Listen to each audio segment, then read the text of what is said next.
Hello, I'm Chris Merritt, and with me is Catherine Howard, Corporate Finance Partner at Deloitte, and we're here to talk about one of the overlooked recommendations of the National Commission of Audit's report, and that's basically the closure of the Australian Government Solicitor's Office. This is the Commonwealth's wholly owned law firm.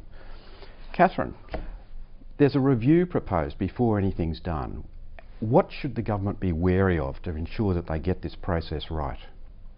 I think the first thing is actually defining where the line is on what is the contestable legal services that the AGS is providing. So understanding that, and then really understanding what sort of services are being provided, and at what pricing and at what margins is that book of business. So just really understanding what it is they're going to sell, or what it is they're going to do something with first. I think defining that, and then work and narrowing that down to what makes sense.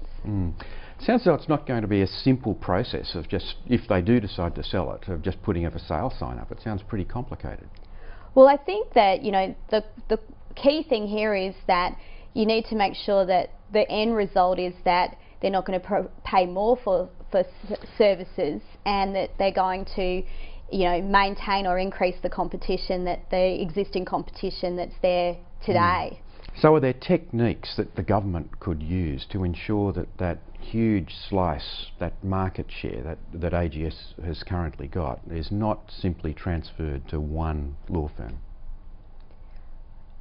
I think that the techniques for that is to, as I mentioned previously, to analyse what the mix of legal services are, and to look at making sure that they have the buyer market or the other professional service market, that you have as many parties who would be interested in that component will maximise the value that's delivered to the government. Because if there's not many potential buyers, is an unusual word in this case, but if there's not enough parties, then you won't get a competitive enough environment. So it sounds like it's critically important to get that review correct, to ensure that it's not just a once over lightly, that it actually analyses the nature of the work that AGS is doing.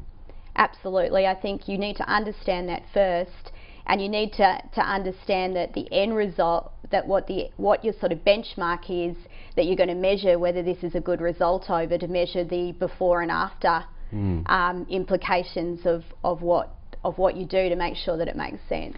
So setting that bench line of what exactly you're benchmarking, benchmarking this process against, is really critical. Is it more difficult when it comes to selling a professional services organisation rather than an organisation that makes something like nuts and bolts? It is, because it's a people business, and I mean, people are your assets, but you don't really own them as such. And so, for a buyer, the key will then be to retaining those individuals after the sale, and then the challenge will be, if you want to create the certainty, are you then reducing competition at the same time? So it's that balancing. So if you contractually tie things up, you're then taking competition out of the market, and the value increases with the longer the contractual certainty is, but that also means that in the long term you reduce competition. So it's a fine line of balance. It's a fine line to balance these things. So it sounds like that review would probably take a little bit of time. I'd expect so, because I think that first of all they have to decide what will go back to the Attorney General's department, and that's sort of an optimisation as well. So you've got to draw the line and then analyse what's there. So I don't think it's an easy process, and I think you've also got to look at, they'll need to look closely at their cost side of their business, and then of their services and the margins on those as well. And I suppose because it's a people business, if there's too much uncertainty, the asset, which is really the people at AGS, could find themselves being headhunted by the private profession before any sale. Correct, and that's so in most sale processes you do try and lock up the key people ahead of doing any sale process to prevent that type of thing, and that's probably important here, but it's sort of, I think, culturally you know, something that it wouldn't be, the AGS wouldn't be normally faced with. We've been talking to Catherine Howard, who's a corporate finance partner at Deloitte.